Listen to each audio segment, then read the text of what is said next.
बिस्मिल्लाहिर्रहमानिर्रहीम। अस्सलाम वालेकुम। उम्मीद करती हूँ आप सब खैरियत से होंगे। हमने फर्स्ट ईयर की बायोलॉजी का चैप्टर 4 स्टार्ट किया हुआ था। आज का हमारा टॉपिक है गोल्गी अपरेटस।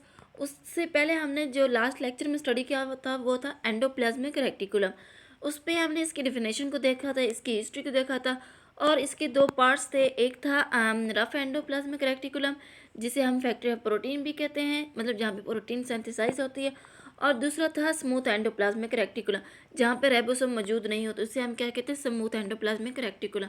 फिर हमने इसका फंक्शन देखा था, इसका फंक्शन क्या है, इसको हमने डिटेल के साथ स्टडी किया था।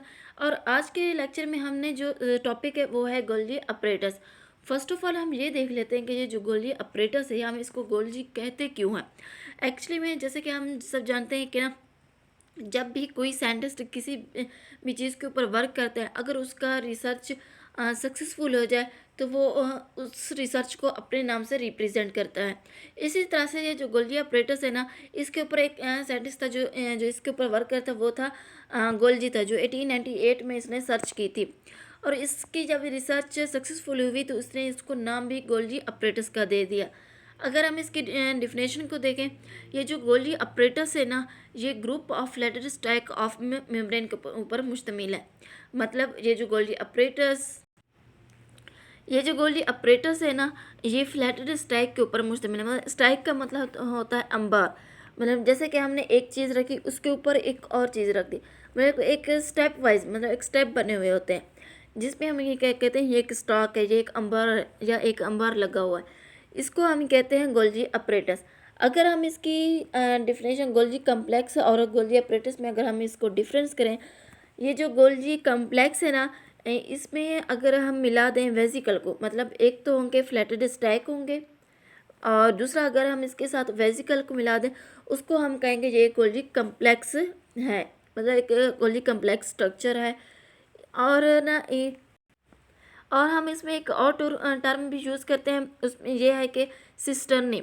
सिस्टर्नी हम उसको कहते हैं कि ना, ये जो हमने ऊपर कहा है कि स्टैक, ये जो स्टैक होते हैं, ये जो अंबार होते हैं, अगर वो सिंगल फॉर्म में है, मतलब एक इंडिविजुअल फॉर्म में है, उसे हम क्या कहेंगे, ये एक सिस्टर्नी है। Cisternae individual stack of membrane laden collecting the vesicles है। Cisternae vary in the number within the Golgi apparatus. ये जो सिस्टर्नी है ये वेरी करती है इन गोल्गी अपरेटस के अंदर। मतलब ये सिस्टर्नी जब बहुत सारे मिल जाएंगी तो ये एक कम्प्लेक्स स्ट्रक्चर बना देंगे, जिसे हम कहते हैं गोल्गी कम्प्लेक्स, और इसके अंदर वेसिकल भी मौजूद होंगे। अब हम इसके पार्ट देख लेते हैं कि गोल्गी अपरेटस के पार्ट कौन कौन से हैं। इसमें जो फर्स्ट पे जो पार्ट है वो है transport vesicle. Transport vesicle non synthesised material from endoplasmic reticulum. ये जो ट्रांसपोर्ट वेसिकल है ना, ये सिंथेसाइज करता है मटेरियल को, कहाँ से, जो एंडोप्लाज्मिक रेटिकुलम से आ रहे होते हैं, मतलब जो प्रोटीन एंडोप्लाज्मिक रेटिकुलम से आ रही होती है उसको क्या करता है, सिंथेसाइज करता है। और दूसरा पार्ट इसका है ल्यूमिन। ल्यूमिन क्या है, ये एक ना स्टोरेज के तौर पर काम करता है। मतलब ये इसको स्टोर करता है, जो भी मटेरियल आता है उसको कुछ टाइम के लिए उसको स्टोर करता है, और स्टोर करने के बाद फिर ये सीस फेस की तरफ जाता है। मतलब अगर हम यूँ भी कह सकते हैं, सीस फेस की तरफ जाने से पहले ये जो भी मटेरियल आता है वो कहाँ पे स्टोर होता है, वो ल्यूमिन के अंदर स्टोर होता है। अब सीस फेस क्या है, सीस फेस मतलब फ्रंट फेज होता है, जहाँ से मटेरियल इंटर होते हैं, जहाँ पे मटेरियल रिसीव होते हैं, उसे हम क्या कहते हैं, ये एक सिस फेज है।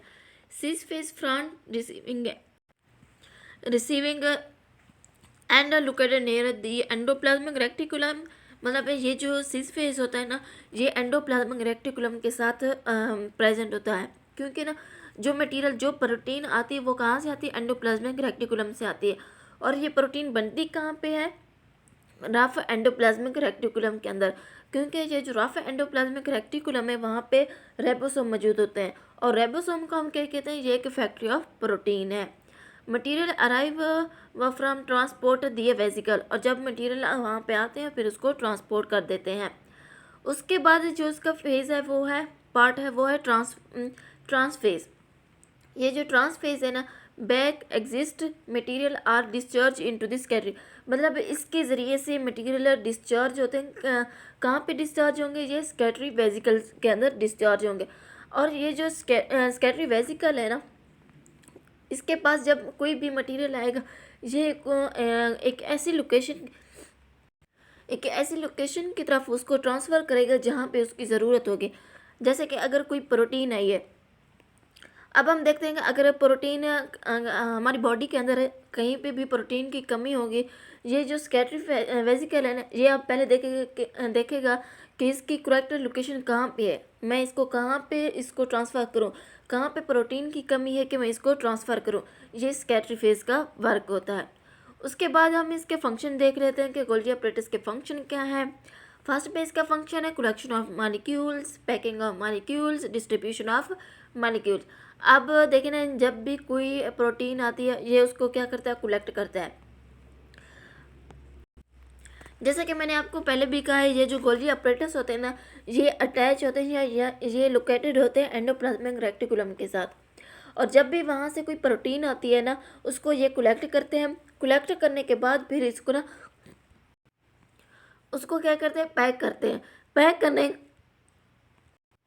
क्योंकि जो भी प्रोटीन होती है आती है ना, वो पैक फॉर्म में नहीं होती। अब सवाल ये बनता है कि हम प्रोटीन को या कोई भी मटेरियल हो, हम उसको पैक क्यों करते हैं? जैसे कि हम जानते हैं, जब भी कोई भी हम देखते हैं कि इंडस्ट्री में कोई भी चीज़ बन रही होती है, वो हमेशा पैक शुदा होती है। कोई भी ऐसी चीज़ नहीं होती जो बगैर पैकिंग के हो। वो इसलिए पैक करते हैं ताकि वो ख़राब ना हो जाए और इन्वायरमेंट उसके ऊपर असरअंदाज ना हो, या कोई भी एक बैक्टीरिया उसके ऊपर अटैक ना करे, जिससे किसी, अगर कोई खाने की चीज़ है तो वो ह्यूमन बॉडी को नुकसान दे सकती है, इसलिए उसको पैक कर दें। इसी तरह से हम ना इसी तरह से यहाँ पे भी प्रोटीन पैक होकर आती है, ताकि अ, अगर वो पैक नहीं होगी तो वो सेल को नुकसान दे सकती है।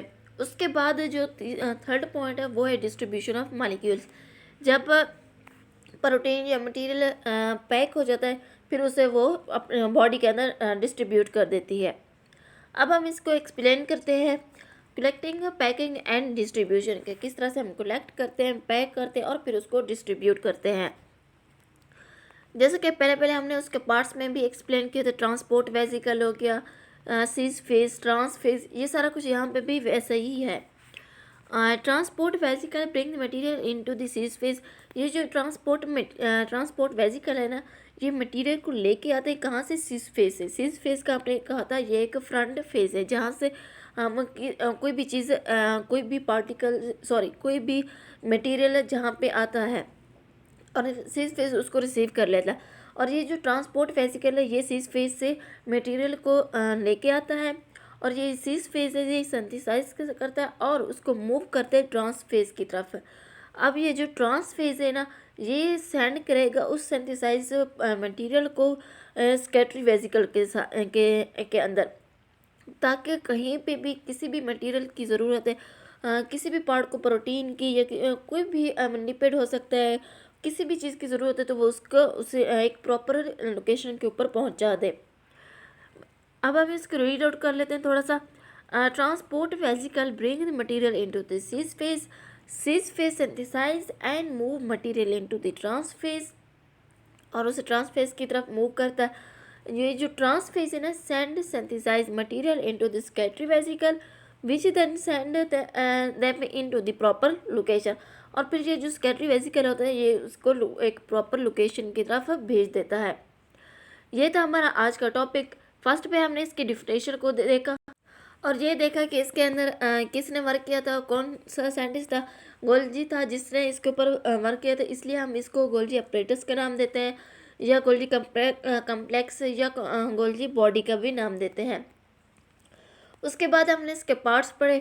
पार्ट्स के बाद फिर हमने इसकी फंक्शन को पढ़ा। सबसे पहले इसका फंक्शन कि किसी भी मॉलिक्यूल्स को कलेक्ट करने के बाद उसको फिर पैक करना, फिर जब वो चीज़ मटेरियल पैक हो जाता है, फिर उसे उसकी डिस्ट्रीब्यूशन करना, मतलब उसको एक प्रॉपर जगह पे पहुंचाना। यह थे इसके फंक्शंस। उम्मीद करती हूँ आपको आज का लेक्चर समझ आ गई होगी। हम नेक्स्ट लेक्चर में इंशाल्लाह न्यू वीडियो के साथ मिलेंगे। तब तक के लिए अल्लाह हाफिज़।